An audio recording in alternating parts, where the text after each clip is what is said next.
എല്ലാ ദിവസവും ചെറുതായിട്ട് മഴയൊക്കെ ഉള്ളത് കാരണം ഈ സൂപ്പൊക്കെ കുടിക്കാനൊരു തോന്നി. അങ്ങനെയാണെങ്കിൽ ഇതേ പിടിച്ച സൂപ്പിൻ്റെ റെസിപ്പി പെട്ടെന്ന് ഉണ്ടാക്കാം കേട്ടോ. ചിക്കൻ ബോൺലെസ് നമ്മൾ നന്നായിട്ട് കുക്കറിലിടുക. അതിൻ്റെ കൂടെ തന്നെ കാന്താരി മുളകോ നോർമൽ മുളകോ പിന്നെ നമുക്ക് വേണ്ട വെജിറ്റബിൾസ്, ഞാനിവിടെ ക്യാരറ്റ്, അതുപോലെ തന്നെ കുറച്ച് സ്വീറ്റ് കോണ്, പിന്നെ ആവശ്യത്തിന് ഉപ്പ്, ഇഞ്ചി, വെളുത്തുള്ളി, പിന്നെ നമ്മുടെ സവോള എല്ലാം കൂടി ഇട്ടിട്ട് നന്നായിട്ട് ഇതെങ്ങനെ ഇങ്ങനെ ഒന്ന് കറക്കി എടുക്കുന്നുണ്ട് കേട്ടോ. അതിനുശേഷം ആവശ്യത്തിന് കുരുമുളക് പൊടിയും പിന്നെ നമുക്ക് എത്ര സൂപ്പ് വേണോ അത്രയും വെള്ളം കൂടി ഇതിലേക്ക് ആഡ് ചെയ്തിട്ട് നേരെ അടുപ്പത്തോട്ട് അങ്ങ് കയറ്റുക. ഇനി കുക്കറിൽ വിസിലൊക്കെ വരട്ടെ. ആ സമയം കൊണ്ട് നമുക്ക് എന്ത് ചെയ്യാം? പ്രത്യേകിച്ചൊന്നും ചെയ്യാനില്ല, അവിടെ ഇരിക്കാം.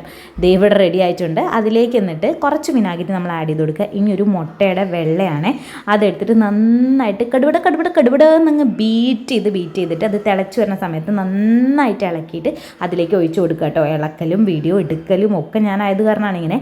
പിന്നെ ആ ഒരു ഉപ്പും മുളകൊക്കെ ബാലൻസ് ചെയ്യാനായിട്ട് കുറച്ച് പഞ്ചസാരയും പിന്നെ നമ്മൾ കോൺഫ്ലവർ കലക്കിയതാണ് കേട്ടോ, അതുകൂടി ഇതിലേക്ക് ഒഴിച്ചു കൊടുക്കുക. അവസാനത്തെ സ്റ്റേജായ മല്ലിത്തല ഇതിൻ്റെ മുകളിലേക്ക് വെതറി അങ്ങ് കൊടുത്ത് നന്നായിട്ട് ഇളക്കി കഴിഞ്ഞാൽ നമ്മുടെ കിഡിലൻ സൂപ്പ് ഇവിടെ റെഡി ആയിട്ടുണ്ട്. പെട്ടെന്ന് ഈസി ആയിട്ട് റെഡിയാക്കാൻ പറ്റും കേട്ടോ. ഞാനും വിനോദനും കൂടി ഇരുന്ന് കഴിക്കുകയാണ്. നല്ല ഇഷ്ടപ്പെട്ടു. എനിക്ക് സ്വതവേ ഈ സൂപ്പ് ഭയങ്കര ഇഷ്ടമാണ് കേട്ടോ. പിന്നെ വിനോദന് പിന്നെ ഞാൻ എന്തുണ്ടാക്കി കൊടുത്താലും ഭയങ്കര ഇഷ്ടമാണ് എന്നൊക്കെ ഞാൻ എന്നെ പുകഴ്ത്തി പറയും. അത് വേറെ കാര്യം. പിന്നെ കേട്ടോ സത്യം പറഞ്ഞാൽ എങ്ങനെയുണ്ടെന്ന് ചോദിച്ചപ്പോൾ അടിപൊളിയായിട്ടുണ്ടെന്നൊക്കെ പറഞ്ഞു കേട്ടോ. അപ്പോൾ ഇന്നത്തെ വീഡിയോ എത്രയുള്ളൂ. പുതിയൊരു വീഡിയോ ആയിട്ട് വീണ്ടും കണ്ടു. Tata bye.